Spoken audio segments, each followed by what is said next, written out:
মাছ ধরার ভূতের গল্প। চাঁদের রাতে জেলের ডাক। বাংলাদেশের দক্ষিণের এক নদী পাড়ের গ্রাম। নদীর নাম ধরা যাক মেঘনা নদী। সেই গ্রামের এক অভিজ্ঞ জেলে ছিল, নাম রহিম। বহু বছর ধরে সে নৌকা বেয়ে মাছ ধরত। কিন্তু গ্রামের মানুষ তাকে একটা কথা বারবার বলত, অমাবস্যার রাতে নদীতে যাস না, ওই রাতে জেলের ভূত নাকি মাছ ধরে। রহিম এসব কথায় বিশ্বাস করত না। এক অমাবস্যার রাতেই সে ঠিক করল আজই যাবে। আকাশে চাঁদ নেই, চারপাশে কুয়াশা আর নদীর পানিতে অদ্ভুত নীরবতা। নৌকা মাঝ নদীতে পৌঁছাতেই সে জাল ফেলল। হঠাৎ জাল যেন নিজে নিজেই টানতে শুরু করল। রহিম ভাবল হয়তো বড় মাছ ধরা পড়েছে, কিন্তু টান এত শক্ত যে নৌকা কেঁপে উঠল। ঠিক তখনই দূরে দেখতে পেল আরেকটা পুরনো নৌকা। নৌকায় বসে আছে এক বৃদ্ধ জেলে, সাদা ধুতি, মাথায় গামছা।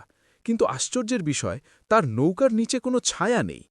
বৃদ্ধ ধীরে ধীরে বলল, এই নদী আমার, আমার জাল ছাড়া কেউ মাছ ধরতে পারবে না। রহিম ভয় পেলেও সাহস করে বলল, আপনি কে?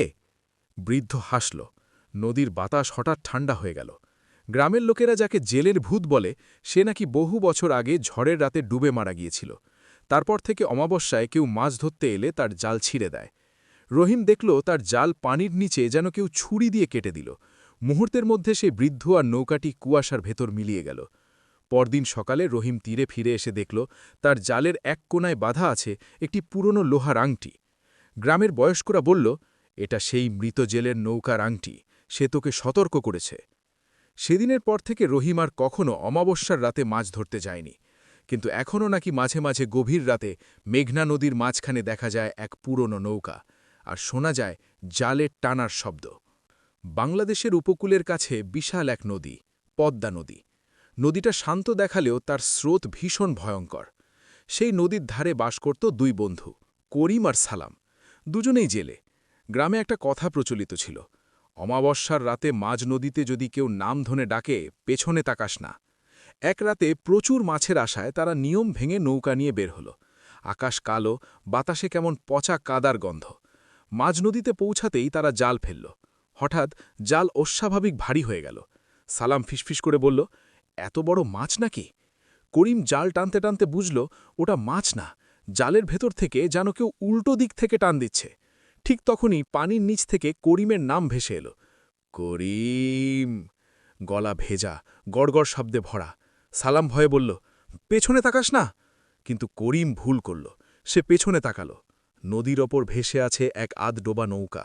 তাতে বসে আছে এক মানুষ, চোখ দুটো ফাঁকা, শরীর ফুলে ওঠা, যেন বহুদিন পানিতে ছিল। তার হাত অস্বাভাবিক লম্বা, আর সেই হাত জালের ভেতর দিয়ে করিমের পায়ের দিকে বাড়ছে। এক ঝটকায় করিম চিৎকার করে পানিতে পড়ে গেল। সালাম প্রাণপণে দাঁড় টানতে লাগল। সে শুধু দেখল পানির নিচে দুটো জলজলে চোখ, আর করিমের হাত একবার ভেসে উঠে আবার অন্ধকারে মিলিয়ে গেল।